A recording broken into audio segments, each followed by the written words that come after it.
मला वाद कुठेच दिसत नाहीये. तुम्हाला कुठे वाद दिसतोय? तुमका माझ्या वाचनात काही तो आलेला नाही.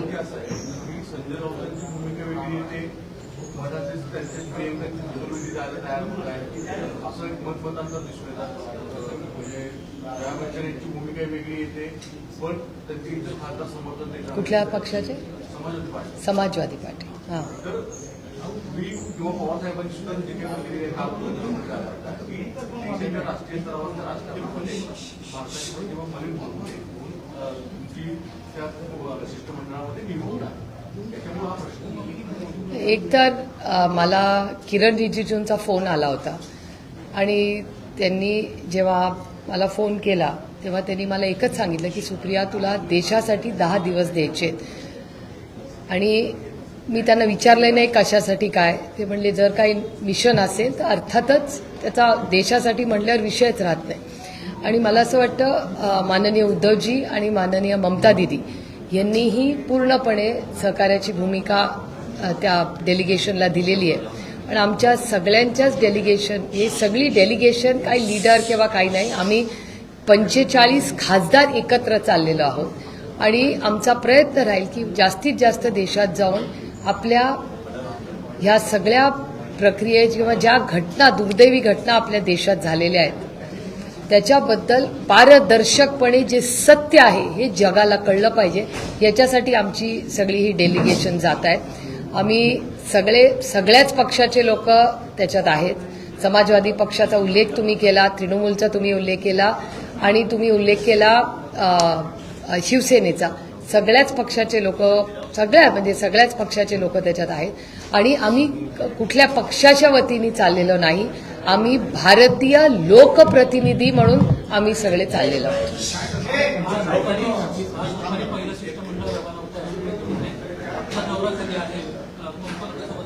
2 बॅचेसमध्ये लोक चालले आहेत.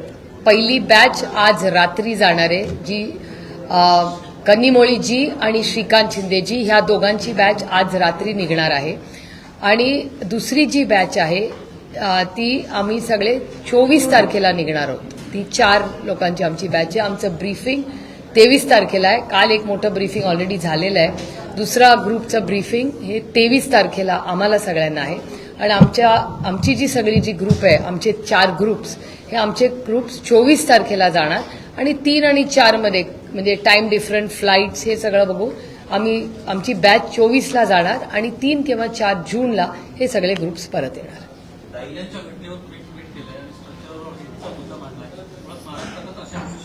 एक मिनिट, ऑपरेशन सिंदूरचा सगळा विषय झाला असेल तर हिंदी नंतर घेऊ. Will take it all together.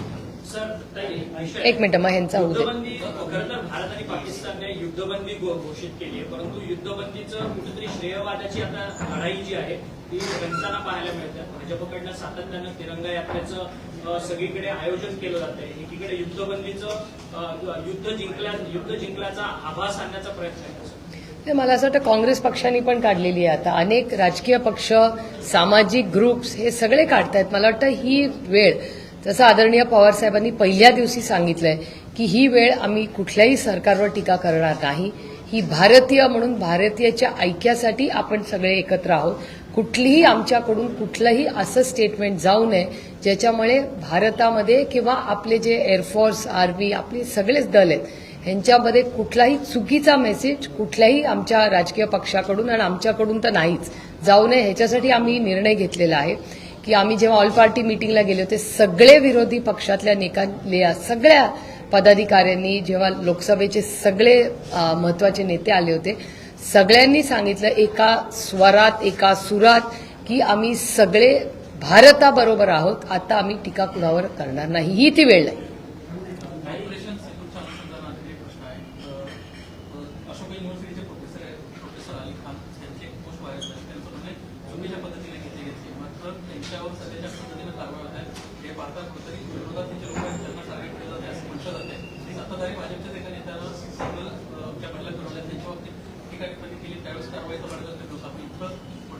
ही खूप दुर्दैवी घटना आहे. त्यांना आता बेल मिळाली अशी आताच बातमी आलेली आहे. त्यामुळे मी कोर्टांचे मनपूर्वक आभार मानते की अतिशय संवेदनशीलपणे त्यांनी ती पोस्ट इंटरप्रिट केलेली आहे. त्यामुळे माझी सरकारलाही विनंती राहील की की ह्या सगळ्या बाबतीमध्ये कुठलीही चुकीची घटना होऊ नये. आणि दुर्दैव आहे की मध्य प्रदेशमधल्या भारतीय जनता पक्षाच्या एक कोण त्यांचे मंत्री आहेत का नेते आहेत त्यांनी ज्या पद्धतीने उल्लेख केला, पण आम्ही त्याचं राजकारण केलं नाही आणि मी बोलू इच्छित नाही त्याच्याबद्दल. कारण का ही वेळ तू मेमे करायची नाहीच आहे. ही वेळ आपण भारतीय आहोत, आपण भारतीय सगळे एक आहोत आणि आज देशामध्ये दहशतवादाच्या विरोधात ही लढाई आहे. ही कुठलीही लढाई वैयक्तिक लढाई किंवा राजकीय लढाई आमच्यासाठी तरी नाही. काही मुंबईमध्ये मीडियावरून अनेकदा राजकारण झालेलं पाहायला मिळालं. आता निवडणुकीचा नवीन एक अहवाल आला, त्यामध्ये असं म्हटलं की 2019 ते 2025 मध्ये जो आकारण्यात आला त्याचे मोजमाप नाही, मोठा भ्रष्टाचार झाल्याचा हो, मी आत्ता चॅनलवरती न्यूज ब्रेक होताना पाहिली. मला वाटतं 62 कोटी रुपयाचा तो घोटाळ्याचा आरोप आहे का 65 कोटी रुपयाचा आरोप आहे. मला असं वाटतं या सगळ्या ह्या ज्या इन्क्वायरीज आहेत, म्हणजे आजच सकाळी मला असं वाटतं इंडियन एक्सप्रेसमध्ये ती बातमी आलेली आहे, ज्याचं पत्र मी माननीय CR पाटलांना लिहिणार आहे. त्याच्याबद्दल त्याचा ड्राफ्ट मी आज सकाळी केलेला आहे की जल जीवन मिशन JJM हा केंद्र सरकारचा फ्लॅगशिप प्रोग्राम आहे. आणि त्याबद्दल अनेक वेळा जेव्हा सगळ्याच खासदार, हा कुठल्याही पक्षाचा विषय नाही, पण सगळ्याच पक्षाचे जे खासदार आहेत त्यांचं प्रत्येकाचं म्हणणं असतं की JJM जल जीवन मिशनमध्ये अनेक राज्यांमध्ये अनेक जिल्ह्यांमध्ये चुकीची कामं झालेली आहेत. आणि आजच्याच इंडियन एक्सप्रेसमध्ये ती बातमी आलेली आहे की जल जीवन मिशनमध्ये करोडो रुपये नुकसान झालेत किंवा ओव्हर प्राइसिंग झालेलं आहे. तर मी माननीय CR पाटील आणि माननीय महाराष्ट्राच्या मुख्यमंत्र्यांना आज पत्र लिहिते की बाबा ह्याची पारदर्शकपणे इन्क्वायरी लावावी. कारण का तो एक अतिशय केंद्र सरकारचा फ्लॅगशिप प्रोग्राम आहे, इम्प्लिमेंटेड बाय द स्टेट्स. म्हणजे केंद्र सरकार 50% पैसे देतं आणि राज्य सरकार पैसे देतं आणि इम्प्लिमेंटिंग बॉडीज ह्या राज्य आहेत. आणि महाराष्ट्रामध्ये कॉस्ट एस्केलेशनमध्ये आपलं राज्य सगळ्यात पुढे आहे. तर जर बाकीची राज्य तेच काम कमी पैशात करू शकतात, तर महाराष्ट्रामध्ये असं काय घडतंय की त्याचं कॉस्ट एस्केलेशन व्हावं याची इन्क्वायरी. आणि हे मी एकटी म्हणत नाहीये, CR पाटील साहेबांनी on the floor of the हाऊसमध्ये पार्लमेंटमध्ये स्टेटमेंट केलं होतं की कुठल्याही खासदारांनी जर मला सांगितलं की JJM मध्ये काही चुकीचं काम झालं असेल तर मला सांगा, मी पारदर्शकपणे इन्क्वायरी लावीन. हे माननीय CR पाटील साहेबांचे ऑफिशियल गव्हर्नमेंट ऑफ इंडियाचं पार्लमेंटमधलं स्टेटमेंट आहे. वैष्णवी हगवणे प्रकरणाची सध्या प्रचंड चर्चा सुरू आहे. 5 दिवस झाले मात्र राजेंद्र हगवणे फरार आहेत, त्यांना अजूनही अटक होत नाहीये. कुठेतरी एक राजकीय त्यांना प्रदर्शन मिळतं त्यामुळे त्यांना अटक होत नाही अशी एक चर्चा सुरू झालेली आहे. वैष्णवीचं जर मागचं रेकॉर्ड पाहिलं तर तिच्या मोठ्या जावेला देखील पोलीस ठाण्यामध्ये हुंडाबळी संदर्भामध्ये एक तक्रार दाखल केली होती. आता वैष्णवीचं प्रकरण घडलं. एकंदरीत हे संपूर्ण प्रकरण संशयास्पद आहे अशी एक चर्चा आहे. हे खूप अस्वस्थ आणि वेदना देणारं प्रकरण आहे. एकतर हगवणे कुटुंब हे मुळशी आणि पुणे जिल्ह्यातलं एक खूप मोठं कुटुंब राहिलेलं आहे. त्यांचे आजोबा हे पंचायत समितीमध्ये अनेक वर्ष म्हणजे अनेक दशकं त्यांनी अतिशय चांगलं काम केलेलं आहे. पण आता ह्या पिढीत काय झालंय हे अतिशय धक्कादायक आहे. आणि जो मीडियाकडून, मी SPंशीही बोलले, मी पोलिसांकडून जी काही माहिती घेतली आणि मीडियामध्येही येत आहेत, त्याच्यामुळे मी काही वेगळी तुम्हाला गोष्ट माहिती सांगत नाहीये. पण एकूण जो रिपोर्ट पोलीस आणि मीडियाकडून येतोय त्याच्यातून थोडासा ग्रे एरिया आलेला आहे. काही लोकांचं म्हणणं पडतंय की ती हत्या झाली आहे, ती सुसाईड नाहीये. त्याच्यामुळे मला असं वाटतं हा विषय अतिशय गंभीर आहे. एक 24 वर्षाची मुलगी, आणि मला खूप म्हणजे मला दुःख होतं की ह्या कुटुंबांनी काँग्रेसच्या विचारात 6 दशकं आदरणीय पवार साहेबांवर काम केलेलं कुटुंब आहे. मी त्या कुटुंबाला ओळखते. त्यामुळे मला विश्वासच बसत नाहीये की बापरे, ज्या लोकांवर आपण अनेक वर्ष त्यांच्या आजोबांना मी ओळखत होते, म्हणजे असा एक दिवस गेला नाही की मुळशीला मी गेले आणि त्यांच्या आजोबांना जाऊन नमस्कार नाही केला. अशा सुशिक्षित ज्याला आपण म्हणतो अशा घरांमध्ये जर हुंडाबळी होत असतील तर महाराष्ट्र कुठे चाललाय? आणि एक नाही 2-2 सुनांवर. आणि म्हणजे आपण हे माझ्या लोकसभा मतदारसंघातला विषय म्हणून मला त्याचा अजून जास्ती माहिती आहे. खरं तर गेल्या 1 महिन्यापूर्वीच त्यांच्याकडे एक कार्यक्रम होता.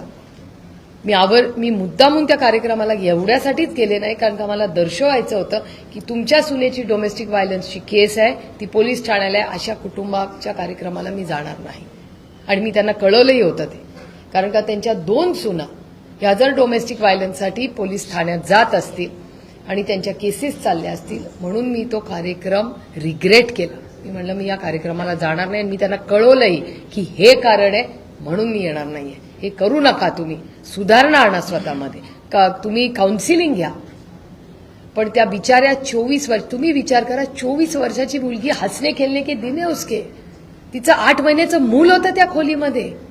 कुठली आई जीव दिल हो? मी पण एक आई आहे, इथे किती महिला आहेत, कुठल्याही महिलेला विचारा जी कदाचित ही बातमी बघत असेल, कुठली आई 8 महिन्याचं मूल सोडून स्वतः आत्महत्या करेल? कोणीतरी विचार करावा.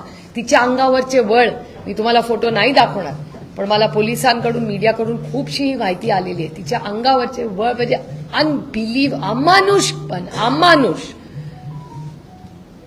आणि पोलिसांचे मी आभार मानते की त्यांनी अटक केलेली आहे, ते लक्ष घालतायत त्याच्यामध्ये. पण महत्वाचा मुद्दा असे की त्यांच्या कुटुंबातले आजही कर्ते पुरुष हे मिसिंग आहेत. मिसिंग होऊ कसे शकतात? आणि त्या 24 वर्षाच्या मुलीला या पुरोगामी विचाराच्या महाराष्ट्रामध्ये न्याय मिळालाच पाहिजे. आणि त्याच्यासाठी जी काही लढाई लढावी लागेल, त्या मुलीसाठी, त्या महाराष्ट्राच्या लेकीसाठी मी स्वतः लढणार आहे. जसा संतोष भाऊला आवाज त्यामध्ये नव्हत्या, त्यानंतर बजरंग अप्पा सोनवणेंनी तो दिल्लीमध्ये पहिल्यांदा आवाज उठवला. ह्या देशामध्ये संतोष भाऊची हत्या झालेलं देशाला कळलं जेव्हा बजरंग अप्पा सोनवणे पार्लमेंटमध्ये बोलले. आणि असे विषय, माझी विनम्र विनंती राहील महाराष्ट्राच्या माननीय मुख्यमंत्र्यांना आणि पुण्याच्या पालकमंत्र्यांना की हा विषय अतिशय गंभीर आहे आणि संवेदनशीलपणे त्याच्यात कुठलंही राजकारण न आणता आपण सगळ्यांनी त्या 24 वर्षाच्या आपल्या लेकीला न्याय मिळालाच पाहिजे. आणि त्याच्यासाठी जे काही फॉलोअप करायला लागेल मी स्वतः करेन.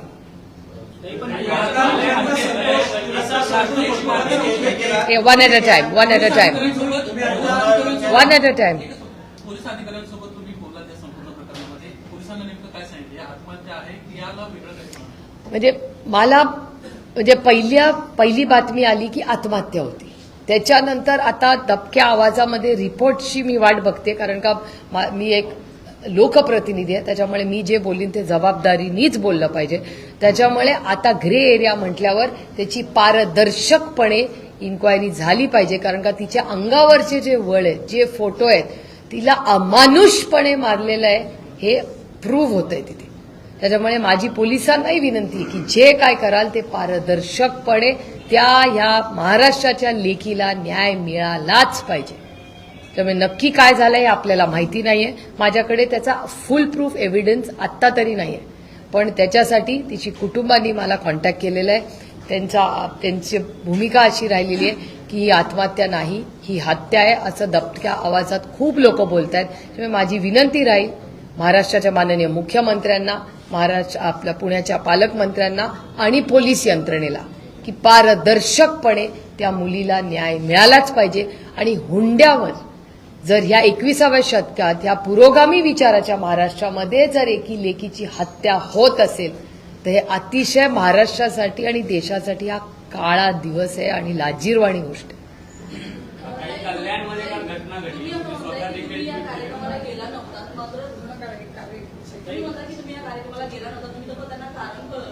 हो, मी कळवतं. डोमेस्टिक व्हायलन्सची केस चालू.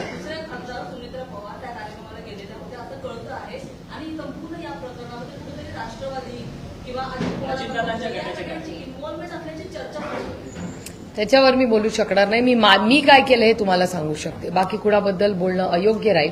पण मी पुण्याचे पालकमंत्री आणि महाराष्ट्राचे माननीय मुख्यमंत्र्यांना पत्र लिहून म्हणजे जर गरज पडली तर मी स्वतः जाऊन भेटीन. कारण का जसं संतोष भाऊंची हत्या झाली आणि बजरंग अप्पांनी तो विषय ताण दिला, मीडियानी मदत केली, म्हणून आज आपल्याला न्याय मिळालाय. तर ह्या राज्यामध्ये आणि या देशामध्ये स्त्रियांवर होणारे अन्याय, हुंडा काय विषय? हुंड्यासाठी तुम्ही लेकीना मारणार, आणि एक नाही 2-2 सुनांचे केसेस आहेत. हैवान आहे ते लोक, माणसं नाही आहेत ही. हे दुर्दैव आहे असं मला बोलावं लागतंय. पण जर एक 24 वर्षाच्या मुलीचा बळी जाणार असेल आणि तिला 8 महिन्याचं मूल आहे, त्या मुलीचा विचार करा कोणीतरी. इतका असंवेदनशीलपणा खरंच म्हणजे मला विश्वासच बसत नाही अशा गोष्टी होतात, पण या सिनेमामध्ये होतात गोष्टी या आता वास्तव महाराष्ट्रात व्हायला लागल्या. नाही, पण पुण्याचे पालकमंत्री कुठे आहेत असा प्रश्न आहे, कारण की सातत्याने पुण्यात गुन्हेगारीचं वर्चस्व आहे. कोयता गँगच्या विविध ठिकाणी प्रकरणं असतील, त्यानंतर हुंडाबळीचा हा संपूर्ण प्रश्न आहे. वैष्णवी जी आहे ती दोन्ही पक्षाशी रिलेटेड होती. दोन्ही राष्ट्रवादींसोबत त्यांनी काम केलेलं होतं. 4 महिन्यापूर्वी एक FIR त्यांनीच लॉन्च केलेली होती, तरी देखील पोलीस प्रशासनाने कोणतीच कारवाई केली नाही त्यांच्या घरांवर. ह्याला कोणी राजकीय वरदहस्त आहे का? नाही, हे मला सांगता येणार नाही, तुम्हाला पोलिसांना विचारावं लागेल. पण एक मी तुम्हाला नक्की सांगते की ह्या प्रक्रियेमध्ये जे कोणी दोषी असतील, जे कोणी असतील, हा राजकीय विषय नाहीच आहे. माझ्यासाठी हा एक सामाजिक विषय आहे आणि ती या महाराष्ट्राची लेक आहे आणि तिच्यावर जी हाणामारी झाली आहे ती माझ्या लोकसभा मतदारसंघात झाली. हे आणखीन अस्वस्थ करणार आहे. आणि डोमेस्टिक व्हायलन्सची केस दोन्ही सुनांची आहे, म्हणून मी एक हात दूर. त्यांनी मला जरी पक्ष वेगळा झाला असेल तरी त्यांनी मला आमंत्रण दिलं होतं. मला आमंत्रण दिल्यावर मी फक्त गोड शब्दात त्यांना सांगितलं, बाबा तुम्ही या डोमेस्टिक व्हायलन्सचा केस मिटवा, हे चांगलं नाहीये आणि मी काय अशा कार्यक्रमाला येणार नाही जिथे सुनेला या ज्या घरात नीट वागवत नसतील. हे खूप अस्वस्थ करणार आहे. ज्या पद्धतीने म्हणजे मारहाण तर शॉकिंगच होतं माझ्यासाठी. हे अमानुषपणा होता. पुण्यामध्ये गुन्हेगारी वाढताना दिसते. पोलीस प्रशासन काम करताना दिसत नाहीये का? कारण याच्यावरती आळा आणण्याचं काम पोलिसांचं आहे. मी तुमच्याच चॅनलवर आज पाहिलं सकाळी की बीडसाठी माननीय मुख्यमंत्र्यांनी एक रिव्ह्यू लावलाय क्राईमसाठी. असे एक सकाळी एका चॅनलनी बातमी दाखवली. मला वाटतं उद्याच ती मीटिंग आहे.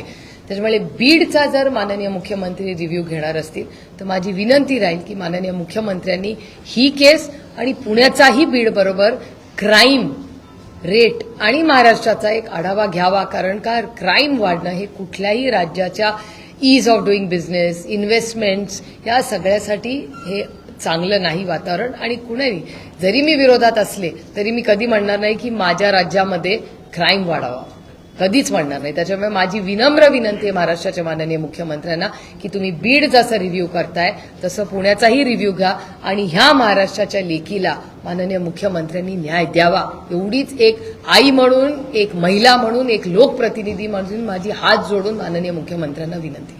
जिल्ह्याची कायदा सुव्यवस्था सांभाळणं हे प्रशासनाचं काम असतं. बीड आणि पुण्याबाबत तुम्ही स्पेसिफिकली उल्लेख करताय. मी स्पेसिफिकली नाही, तुम्ही प्रश्न विचारला त्याचं मी उत्तर नाही. हा होम डिपार्टमेंटचा विषय. मी राज्याचा रिव्ह्यू पण घ्या म्हटलंय सगळ्याचा. नाही, बीडचं तुमच्याच चॅनलनी दाखवलं ना की रिव्ह्यू घेणार आहे. मला थोडी माहिती होतं ते रिव्ह्यू घेणार आहे. The fact that they are reviewing and data. ती परवा जी मारहाणाचा व्हिडिओ येता तो प्रचंड अस्वस्थ करणार. म्हणजे आय मीन शॉक. या गोष्टी होत आहेत कशा? हुंड्यासारखी गोष्ट ही म्हणजे ते जे ते राहते ही अगवणे फॅमिली, तो पुण्याचाच भाग आहे. तुम्ही सगळे तिथे गेलेला असाल. तिथे सगळे रेस्टॉरंट्स आहेत बाहेर. खूप अर्बनाइज्ड एरिया आहे तो. आणि तिथे हुंडा बळी जातो एक 24 वर्षाच्या मुलीच्या. Is unbelievable. कुठल्या जगात राहतोय आपण? ही सगळे शिकवणूक दिली, हे संस्कार केले, तर काय झालं मग? सगळं पुण्याचा झालं. एकदा मराठी झाल्यावर भुजबळांचा मंत्रिमंडळात समावेश केला गेलेला आहे. काल मंत्रिपदाची शपथ घेतली आहे. एका मुंडेंच्या जागी त्यांची वर्दी राखली असं समजतंय. आपली प्रतिक्रिया? माझी काय प्रतिक्रिया नाही. हा पक्ष तुम्ही भारतीय जनता पक्षाला विचारायला मी कसं त्याचं उत्तर? आरोप भारतीय जनता पक्षाने केले ना. भुजबळांची प्रतिक्रिया होती, जहा नाही चायना वहा क्या राहिला. तर मला माहिती नाही भुजबळ साहेब कुठल्या कॉन्टेक्स्टमध्ये ते बोलले. पण एक मी तुम्हाला विनम्रपणे सांगू इच्छिते की हे जे आरोपच्या बद्दल तुम्ही बोलताय तो प्रश्न तुम्ही मला नाही करू शकत. कारण का मी नेहमी भुजबळ साहेबांच्या बाजूनीच राहिलेले. कालही होते, आजही आणि उद्याही राहील. त्याच्यामुळे हा प्रश्न तुम्ही भारतीय जनता पक्षाला विचारला पाहिजे. ज्यांनी आरोप केला त्याला विचारा. मी कसं करणार? या संदर्भामध्ये भुजबळांच्या संदर्भामध्ये महाविकास आघाडीमध्ये विशेषतः वटागटचे नेते वारंवार कालपासून अधिक वेगळ्या स्वरूपाच्या प्रतिक्रिया देत आहेत. मग तुम्ही सांगता की तुम्ही भुजबळांचं समर्थन करताय. मी कालही केलं, आजही करीन आणि उद्याही करीन. असं म्हणणं होतं की नाही, सांगत की ज्यांनी बाळासाहेबांना अटक केलं त्यांना आज बरोबर घेतात तुम्ही. तर ते उद्धव ठाकरेंबरोबरही सोबत होतेच. जी भाषा वेगळी, उस्मानदार जे बोलतात त्यांची भाषा वेगळी. तुमचे सहकारीच आहेत नाही सगळे वटाचे. नाही, त्यांनी आरोपाबद्दल लिहिला. आरोप भारतीय जनता पक्षाने केले होते भुजबळ साहेबांवर. मी तर त्यांना डिफेंड केलं. मी तर आतर रोडला भेटायला तिथं किती वेळा गेले, मी कोर्टात गेले. त्याच्यामुळे माझा नेहमी भुजबळ साहेबांवर विश्वासच होता. आणि नंतर कोर्टात काय झालंय तुम्ही सगळ्यांनीच पाहिलेलं. काल एक मिनिट प्रचंड पाऊस झाला आणि इथे महापालिकेचे प्रशासन किंवा तत्कालीन आले आता सरकार तर नाही येत म्हणजे राजकीय पक्ष नाही येते पण ते दावे करत होते ते ट्रेन सुद्धा आलंच नाही कल्याणमध्ये ती घटना आहे मुळात शहरी भागामध्ये ते इन्फ्रास्ट्रक्चर वाढतं आणि जे वारंवार मुख्यमंत्री असतील किंवा उपमुख्यमंत्री ते सांगतात दावे करतात दोन्ही मुख्यमंत्री ते फेल होताना दिसले का पुण्यामध्ये चित्र आणि मुंबईची चित्र अर्बनायझेशनचे जे चॅलेंजेस आहेत म्हणजे नाले सफाई हा मुंबई आणि पुणे म्हणजे पुण्याचं एअरपोर्ट पण जे फ्लडिंग झालं ते एअरपोर्ट ऑथॉरिटीची खरी किती चुकी होती आणि लोकल स्थानिक ॲडमिनिस्ट्रेशनची किती चूक होती हे टेक्निकलीच आपल्याला माहिती काढायला लागेल पण एक साधारण ज्याला थोडंसं अर्बनायझेशनचे इश्यूज कळतात आजकाल इतकी विकासाची कामं सायमल्टेनियसली चाललेत इतके नाले जे आधी फ्लो करायचे व्यवस्थित त्याच्यातून पाणी जायचं ते सगळे आता ब्लॉक झालेले आहेत त्याच्यामुळे अनेक वेळा हे फ्लडिंग होत आहे हे वारंवार सगळा डेटा दाखवतोय गोखले इन्स्टिट्यूटचे रिपोर्ट्स दाखवत आहेत त्यामुळे हे काही नवीन नाही मला त्याचं आश्चर्य वाटत नाही आपलं अर्बनायझेशन हे झालं पाहिजे का तर झालं पाहिजे मोठे इन्फ्रास्ट्रक्चर प्रोजेक्ट गरजेचे जे आहेत ते झाले पाहिजेत का झाले पाहिजेत पण पर्यावरण आणि मॅनेजमेंट ही सगळी फ्लड रिलीफ आणि फ्लो हा जर केला नाही आणि नुसतंच तुम्ही असं केला तर या गोष्टी होत राहणार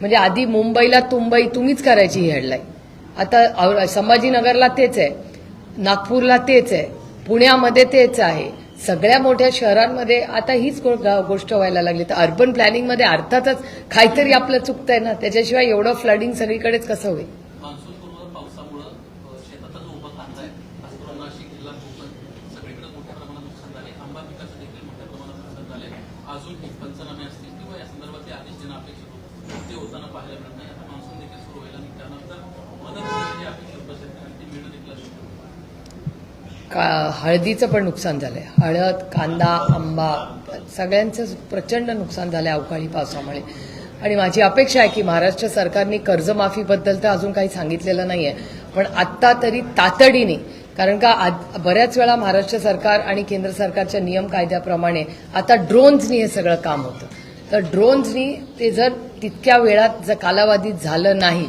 तर मग ड्रोन्स आणि फोटो अपलोड कसे होणार त्यामुळे तंत्रज्ञानाचा जरूर वापर करावा पण तो इफेक्टिव्ह शेतकऱ्याला मदत होईल असा करावा कारण का कुठलाही आज सगळेच शेतकरी या राज्यातले अडचणीत आलेत का हो आणि मी फक्त आरोप म्हणून विरोधक म्हणून करत नाही data speaks louder than words डेटाच ते सांगतोय आपल्याला त्यामुळे हा सगळा जो अवकाळी पाऊस झालेला आहे त्याच्यात सरसकट कर्जमाफी जी इलेक्शनमध्ये माननीय या सरकारने सांगितली होती त्या निमित्ताने तातडीने करणं गरजेचं आहे सर नाही ते शाले होते प्रोटोकॉल पाळला गेला नाही त्याला ते सर्व करण्यासाठी आपल्या राष्ट्रशिष्टाचाराकडून पत्र काढण्यात आले कसं बघते असं मला असं वाटतं आजच माननीय गवई साहेबांनी त्यांचं स्टेटमेंट केलेलं आहे त्यामुळे परत एकदा गवई साहेबांचं स्टेटमेंट आल्यावर परत बोलणं योग्य राहणार नाही पण खबरदारी अर्थातच सरकारने इस तरीके से ऑल पार्टी डेलीगेशन में रवैया होगा खास करके आज कुछ टीम जा रही है कुछ 2-3 दिनों में जा रही है 3 टीम्स आज जा रही है आज रात और कल सुबह में और बाकी की 4 टीम 23 तारीख को जाएंगी भारत के हम सब कोई पार्टी की तरफ से नहीं जा रहे हम भारत की तरफ से पूरे देश में हम लोग जा रहे हैं आपने और शरद पवार साहब ने और शरद पवार सर ने एक चीज क्लियर करी कि ये वक्त राजनीति का नहीं है देश के लिए अभी भी आपने यही बात कही लेकिन आपकी बहुत बड़ी सहयोगी पार्टी है कांग्रेस के चाहे राहुल गांधी हो पवन खेड़ा हो इस तरह के बयान और कितने हवाई जहाज मार गिराए भारत के जो पाकिस्तान के चैनलों में हेडलाइन बन रहे हैं आपको नहीं लगता कि यहाँ पर आप अपनी ही देश की लाइन को ऑफ ट्रैक करने में लगे हुए हैं ये क्लियर जो मैसेज आ रहा है नहीं हम तो नहीं कर रहे नहीं, हम आप आप हमारे ऑल पार्टी मीटिंग में जब हम मिले थे तब सबका तय हुआ था कि हम कोई भी भारत के खिलाफ या सरकार के खिलाफ अभी कुछ नहीं बोलेंगे जब डिबेट होगी और पवार साहब ने भी कहा था ये वक्त नहीं है पार्लियामेंट सेशन लेने का 2-3 महीने के बाद एक बार ये सब MEA की पूरी एक्टिविटी ये पूरा ऑपरेशन सिंदूर खत्म हो जाएगा उसके बाद ही पार्लियामेंट में चर्चा होनी चाहिए अभी वी आर इन ऑपरेशन चल रहा है तो इसके बीच में हम किसी ने भी कुछ भी बोलना ये संयुक्तिक नहीं होगा और हम भारत की तरफ जो भी अभी कर रहे हैं वो कोई पार्टी के लिए नहीं कर रहे हम भारतीय है और हम भारतीय रहेंगे और हम भारत बाहर जाके भारत जो आतंकवाद के खिलाफ पूरी ताकत से लड़ रहा है, ये दुनिया के लिए लड़ाई है, ये सिर्फ भारत की लड़ाई नहीं है, दहशतवाद। कांग्रेस का तो कहना है कि ये जो थर्ड पार्टी डेलीगेशन है वो एक तरह से सिर्फ पीआर एक्सरसाइज है, इससे कुछ हासिल होने वाला है नहीं। और इसके आगे जाके वो कह रहे हैं कि बीजेपी और PM Modi has become a weapon of mass destruction. तो आप ही के सहयोगी दल है, इंडिया अलायंस की सहमति नहीं बन पा रही है इस विषय नहीं, ये नहीं मुझे पता, मैंने जयराम जी का ये नहीं देखा, लेकिन जिस डेलीगेशन में मैं हूं उसी डेलीगेशन में आनंद शर्मा जी भी है और मनीष तिवारी जी भी है, जो दोनों कांग्रेस के बहुत वरिष्ठ नेता रहे। और मनीष जी तो बहुत बड़े नेता, एक्सटर्नल अफेयर्स में भी काफी लिखते हैं, उनका नॉलेज भी, दोनों आनंद शर्मा जी का और मनीष जी का बहुत सालों से व्यापक उन्होंने पढ़ाई की है उसके बारे में। और प्रदेश हो या देश में जब भी ये ऐसी एक्सटर्नल अफेयर्स की चर्चा होती है, दोनों को एक्सपर्ट्स इस देश में नहीं, इस दुनिया में माना जाता है, और वो दोनों जा रहे हैं हमारे साथ। इस डेलीगेशन में आप लोग मैसेज देंगे कि हम लोग आप एक साथ हैं। कांग्रेस ने करीब ट्वीट किया जिसमें एआई की वीडियो एक पिक्चर डाली, उसमें इंदिरा गांधी जी नरेंद्र मोदी जी को बोलते अरे नरेंद्र झुकना नहीं था तुझे। पूरी कविता लिखी है जिसमें कटाक्ष किया गया है ऑपरेशन सिंदूर के ऊपर, सीज फायर के ऊपर। मैम आपका क्या रिएक्शन है इसके ऊपर? मैंने तो देखा नहीं, आप ये सवाल कांग्रेस के जो है कांग्रेस पार्टी को पूछे, मैं कैसे बोला सकती हूँ कांग्रेस।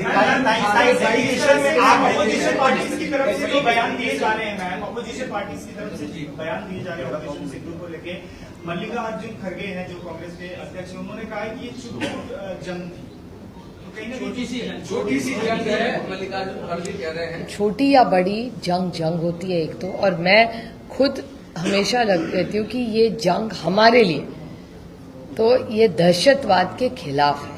और हमारी लाइन ऑल पार्टी मीटिंग में भी हर पार्टी भी, खड़गे साहब के लिए भी मैं बड़ी विनम्रता, हमारे बड़े वरिष्ठ नेता है, उस मीटिंग में भी खड़गे साहब ने यही कहा था। एक सवाल यह है कि जिस तरीके से बीजेपी ने या सरकार ने अपने आप नाम तय कर लिए, कई पार्टी के नेताओं ने ये कहा कि हमने जो नाम दिए थे, जो नाम तय हुए थे, उसके अलावा अपने से नाम तय कर लीजिए, जिसको लेकर के काफी ज्यादा अंदर खाने में भी नाराजगी रही। किरण रिजिजू को आपको भी फोन आया, उद्धव को भी फोन किया, कैसे देखती है और क्या सरकार? ये मुझे पता नहीं सबके बारे में, हमारे यहाँ हम सबको जो फ्लोर लीडर्स है लोकसभा के, हम सबको फोन आया था। बाकी का कह नहीं सकती, हमारे पार्टी का मैं कह सकती हूँ क्योंकि मेरा मैं जानती हूँ, मैं फ्लोर लीडर हूँ एनसीपी की लोकसभा में, मुझे फोन आया था। फिर मैंने किरण रिजिजू ने जब कहा कि आपकी पार्टी, और ये पार्टी का सवाल नहीं है, देश का सवाल है, सुप्रिया तुमको 10 दिन जाना पड़ेगा। बस जब देश का मामला है स्वाद में, और हमारी लाइन पहले से क्लियर ही थी कि जब देश का सवाल होगा तो हम इसमें राजनीति नहीं करेंगे। आप जब चूंकि आप डेलीगेशन लेकर जा रहे हैं, तो संजय राउत आपसे कुछ समय पहले पूछा है कि आप लोग विदेश जाकर बात क्या करेंगे, तो आप प्लीज बताइए जरा उसका। नहीं, एक तो वो ब्रीफिंग होगी 23 को, और जो भी ब्रीफिंग होगी वो हम वापस आएंगे उसके बाद ही आपको बताएंगे, क्योंकि इट्स एन एमए ब्रीफिंग। इस तरह सहयोगी आपके हैं, उनके इस तरह के बयान देश का भी मोरल डाउन का, तो जो सांसद नहीं, मेरे ख्याल से आप नहीं, आप ये सवाल उनको, और प्रियंका जी भी डेलीगेशन में है, वही स्पष्टता से उनकी पार्टी के क्या लाइन है। लेकिन मुझे इतना जरूर पता है कि उद्धव जी और किरण रिजिजू की बात हो चुकी है और उन्होंने ग्रीन सिग्नल दे दिया है कि लोग जाएंगे। बाकी उनके पार्टी में क्या हुआ है मुझे नहीं पता। आप डेलीगेशन का हिस्सा हैं, लेकिन गाहे बगाहे विपक्ष की अलग अलग पार्टियां एक सवाल खड़ा कर रही हैं, क्या हमारी विदेश नीति फेल हो गई इसलिए डेलीगेशन भेजना पड़ रहा है? It's a multi prong solution और it's a multi prong outreach program. बहुत सारी चीजें होती है, तो this is one of the many activities that government of India is doing, one of many. ये एक ही नहीं है, बहुत सारी चीजें होंगी। मैडम राउत कहते हैं कि जहां डेलीगेशन जा रहे हैं वो बहुत छोटे देश हैं, वहां जाकर उसका कुछ प्रभाव पड़ने वाला नहीं। ये ठीक है, एक देश में हरेक को, एक सशक्त लोकतंत्र में हरेक को बोलने का अधिकार है, तो वो उनका ओपिनियन है और सर आंखों पे। समित पात्रा के उस ओपिनियन को कैसे देखती हैं जहां वो कहते हैं कि ऑपोजिशन फिलहाल पॉपुलर फ्रंट ऑफ पाकिस्तान की तरह एक्ट कर रहा है? मैंने सुना ही नहीं है तो मैं कमेंट ही नहीं कर राहुल सकती गांधी उसके की तुलना मुनी से की गई है, उससे आपकी बाकायदा एक तस्वीर जारी की गई है। वेल, ऑल पार्टी मीटिंग में तय हुआ था और मैंने ही सुझाव दिया था और मैंने बड़ी विनम्रता से बोला था उस मीटिंग में कि ये वक्त दोनों साइड से, सोशल मीडिया के बारे में हम सब ने एक दूसरे के बारे में बहुत अच्छे से और भारतीय होके बोलना चाहिए। किसी ने भी एक दूसरे पे विशेष टिप्पणी न करो तो ज्यादा अच्छा होगा, ऐसा सुझाव मैंने दिया था। और हमारी कोशिश रही है कि कोई भी एक दूसरे के खिलाफ अभी ना बोले। जब डिबेट होगी तो जरूर एक दूसरे के बारे में जो हमारी राय होगी वो हम बोलेंगे, ये वो वक्त नहीं है। एस जयशंकर का जो बयान था, उन्होंने हमने पहले पाकिस्तान को इन्फॉर्म किया था। आपको लग रहा है जिसे राहुल गांधी कह रहे कि ये बहुत बड़ा क्राइम था, आप भी मानते हैं क्राइम क्या है? ये मैं अभी नहीं, मुझे जो बोलना है मैं फ्लोर ऑफ द हाउस पे बोलूंगी जब पार्लियामेंट में डिबेट होगी। दिस इज नॉट द टाइम। बस एक सवाल और, चूंकि बात पाकिस्तान के साथ हर तरह का जितने टाइज थे वो हमने खत्म कर दिए हैं, लेकिन बावजूद इसके अभी इस तरह की इन्वेस्टिगेशन में निकल के आ रही हैं चीजें कि ऑनलाइन पोर्टल्स जो होते हैं हमारे, उनके जरिए पाकिस्तान, मेड इन पाकिस्तान की जो चीजें हैं भारतीय घरों में भी पहुंचाई जा रही है। यहां तक कि कई चीजें ऐसी हैं जिनके ऊपर तो इम्पोर्ट डेट या इम्पोर्ट कोड भी नहीं लिखा हुआ, बताता है तो इलीगल तरीके से भारत में आया है। आपको सरकार की तौर से, एक चूंकि आप विपक्ष में हैं, तो बताता हूँ कि सरकार से इस तरह के जो सिक्योरिटी कंसर्न्स हैं उसको लेके आप कुछ बात अपनी रखना चाहती हैं? मैं विपक्ष में हूं या सत्ता में, कहीं भी हूं, तो मेरी एक ये विपक्ष और सत्ता का विषय नहीं है, क्योंकि इस देश में, इस दुनिया में टेक्नोलॉजी में बहुत बदलाव आया है। और अगर आप मेरे 3-4 साल पहले के भाषण सुने, उसमें मैंने डार्क नेट के बारे में बहुत बार मैंने बोला है, क्योंकि इस पूरे तंत्रज्ञान में जो बदलाव आ रहे हैं, जो स्पीड उसमें आ रहा है, उसमें ब्लैक डार्क डीप नेट जो आता है, जिसको डार्क नेट कहते हैं, डीप फेक कहते हैं, ये सारी चीजें दुनिया भर में सब जगह है। How you going to control it? तो ये सिर्फ इंडिया पाकिस्तान अभी की सस्ता उसके लिए नहीं है, दुनिया भर का बड़ा प्रॉब्लम है। भले ड्रग्स हो, बहुत सारी ऐसी जो चीजें हो जो इलीगल हो, ये बहुत सारी ऐसे राइटअप्स आए, स्टडीज आए कि ये वो डार्क नेट से बहुत सारी चीजें होती है। तो मेरे ख्याल से इसमें जैसे दहशतवाद के खिलाफ हम लड़ते हैं, ये जो डार्क नेट चल रहा है उसको उस पे कैसे कोई साइंस या कुछ सोल्यूशन निकले, इसमें हम सब में सोचना है, क्योंकि वो ज्यादा बड़ा चैलेंज हम सबके सामने खड़ा है। इसमें और एक बात सामने उभर कर आ रही है, जो यूट्यूब इन्फ्लुएंसर्स है और ज्योति मल्होत्रा जैसे लोग जो सामने आ रहे हैं, और उनको स्पाई के तरीके से इस्तेमाल किया गया था इस अटैक के लिए, कितना तथ्य आप मानती है और क्या इसके बारे में कुछ और जानकारी आप? ये तो वक्त ही बताएगा। आई थिंक आपके चैनलों में रोज दिखाए जा रहे हैं, वीडियोस दिखाए जा रहे हैं, तो मेरे ख्याल से जब तक इंक्वायरी पूरी ना हो उस पर बोलना ठीक नहीं होगा, मुनासिब नहीं होगा। तो जब तक ये इंक्वायरी पूरी खत्म हो जाएगी, एक 10-15 दिन में, जब तक हम लोग वापस आ जाएंगे तब तक ऑल क्लैरिटी आएगी। तो एक बार हम वापस आए तो ग्लोबली भी क्या चल रहा है, ऑपरेशन सिंदूर में ये सारे जो ग्रुप्स आ गए, हमारा भी डिब्रीफिंग होगा जब हम वापस आएंगे। सरकार से भी डिब्रीफ का सब ब्रीफिंग हम लोग करेंगे, MEA को बता देंगे बार बार क्या चर्चा हो रही है। और ये सारी चीजें मेरे ख्याल से अगले 10-15 दिन में ज्यादा हम सबको पता चलेगा। कितने दिन का कार्यक्रम आप लोगों का विदेश दौरे का है, और उस दौरान देशों का चयन किस आधार पर हुआ है कि इस देश में जाने से किस तरीके नहीं, वो सब MEA तय करती है, हमने थोड़ी तय किया है। हमने सिर्फ नाम दिया है और पासपोर्ट दिया है, बस। बाकी देश की सेवा में अगर जाना हो तो थोड़ी पूछेंगे, वो जहाँ भेजेंगे देश के लिए पहुंच जाएंगे हम लोग। आपके बैच में और कौन-कौन है, और एक स्वर में बात करने का आपके पास में कोई ऐसा प्रोग्राम? हम भारतीय बन के जा रहे हैं तो सवाल ही नहीं है। हमारी पूरी बैच, सिर्फ मेरी नहीं, सारे जो सांसद जा रहे हैं उनको हमारे कलेक्टिव ब्रीफिंग हमारी होगी, और जो कहेंगे वो हम अच्छी तरह से जिम्मेदार। आप सोच रहे हैं कि कितनी बड़ी जिम्मेदारी हम पे, भारत की तरफ से हम 50 लोग जा रहे हैं। ये हमारा सौभाग्य है कि देश के लिए हमें ये करने की, छोटी सी सेवा करने का हमारा सौभाग्य है। इतना ही तो। पूरा सवाल ये है कि आप बोले कि हम एक सुर में बात करेंगे। बिल्कुल। अपने ही देश में कांग्रेस कुछ और बोल रही है, उत्तर गुट कुछ और बोल रहे हैं, लॉट्स ऑफ क्वेश्चन अराइज होते हैं। नहीं, I don't think so. No, I don't think. विदेशों में हम एक सुर में कैसे बोल सकते हैं? I don't think so. I think Uddhav ji से कल जब बात हुई किरण रिजिजू से, तो किरण जी ने भी कहा है, ममता दीदी से भी बात हुई है, देव ऑल्सो ज्वाइन द डेलीगेशन। तो मेरे ख्याल से 1-8 दिन में ये पूरा आयन आउट हो जाएगा। एक इम्पोर्टेंट सवाल है, operation Sindur has been a massive success, लेकिन महबूबा मुफ्ती जब स्टेटमेंट करती हैं कि वो इस ऑपरेशन को 0 मार्क्स देती हैं, इट वाज इनइफेक्टिव, कितना असर पड़ता है ऐसे statement? See, you have to understand the emotions and the pain that people go through. Please understand, Kashmir is really hurt right now. I mean, they are in shock. They were just recovering from a lot of scars which are still old. I won't say they are raw anymore. They had recovered. All of you were going there. It was a happy environment. Suddenly, there are no tourists going there. There's no activity. So Kashmir, which was like a happy area, has suddenly is in shock, pain, despair. So clearly it's going to take them time to recover from what has happened. Such statements are not demoralizing our forces. No, I think that's her emotion as a human being. She may have said it. Because it's her pain. She's seen so much blood there. So as a human being, she may have sent it. I'm sure it's not aimed at that. It's her personal pain because she's seen what Kashmir has been through. So we have to understand the pain Mehbooba ji has been through. Do you think Operation Sindoor was a success? Or how many Really, stars the did you fact that I am nobody to give it stars, boss. How can I give stars? I'm an Indian. I'm a proud Indian. Clearly, anything that India does in the national interest, global interest, and any activity against terrorism, I will give 1,000 on 100 to my country because I'm a proud Indian. Operation Sindoor को लेकर शरद पवार जी ने Shiv Sena UBT से अलग राय रखी थी।